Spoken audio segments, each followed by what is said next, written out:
POV. It's December 28th, 2022, and you've decided to get up early on this vacation day to ride the MARC Camden Line.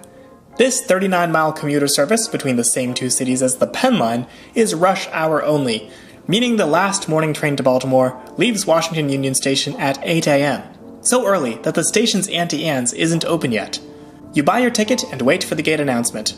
At 7:56, when no boarding announcement has been made, you and your friend Josh from the channel Josh Does Travel cautiously walk out to the platform, where there isn't really any signage telling you which train is yours. A helpful conductor waves you in the right direction, and you board the train and walk through the empty bi-level cars to find a seat. This is how unused this train is. They didn't even bother announcing the track or anything in the station. We just had the conductor tell us, hey, this is the Camden train, get on that. Pulling out of Washington Union Station, you're outpaced by the Metro Red Line before passing the Ivy City Yard, turning off the Northeast Corridor, and arriving at your first stop. There's nobody on the platform. You owe me a hot dog. Dang, this is feeling like Metro. Yeah, this is very Metro-esque. Shortly afterward, you parallel the Metro green and yellow lines. Did you know there was an airport? Yeah, College Park Airport. Oh, this is, if you, I can give you a brief history lesson. This is the oldest continuously operating airport in the country. Oh, wow. I am 95% sure the Wright brothers flew out of this field at one point. Oh, yeah, there's someone getting on. Holy cow, we have a passenger. The service is useful for at least one person. We just went backwards. What the heck? At least we're beating the Metro. To be fair, the Metro can't go much further than this. Then you're off in the land of leafless trees and small suburban communities, chugging along at 79 miles per hour and still having the car all to yourselves.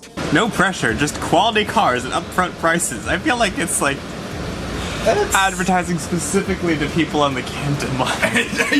I mean, it is aimed directly at the tracks, so... This next stop will be Lo Mein. It sounds like you said lo mein, like the noodles.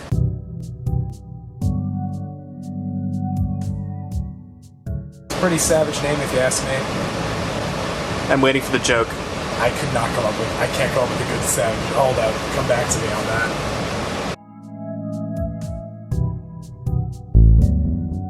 So fun fact about Dorsey, in theory, MARC runs a shuttle from here to BWI Airport, because you can in theory connect to the airport from this station.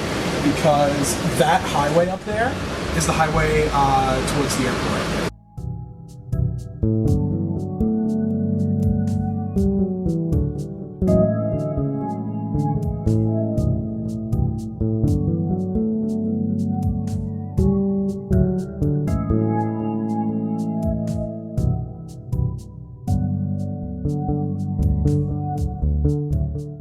Near Baltimore, you cross the Thomas Viaduct, a beautiful stone bridge that dates back almost 200 years. Oh, we're blowing right through St. Denis, and not stopping. Correct.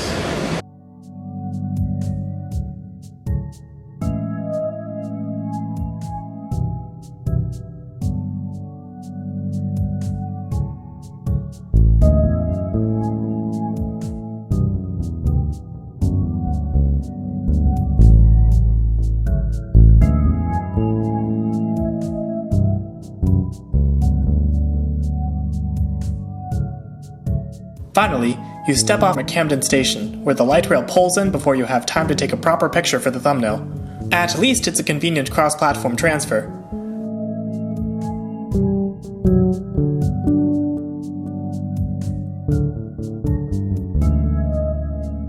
Riding the aging cars, you soon pull into BWI Airport.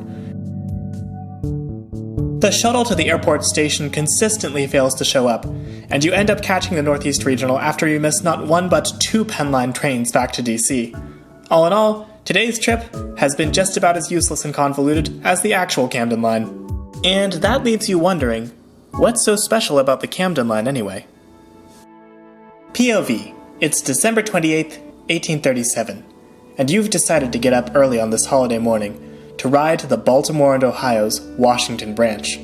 From a newly built station at the intersection of Pennsylvania Avenue and 2nd Street in Washington, D.C., you and your friend Joshua climb aboard a solid wooden carriage and begin the slow, rattling journey up to Baltimore. The speed doesn't matter to you, though. What matters is the mechanical marvel in front of you, the steam engine pulling your train, still a rare sight to see in this antebellum era.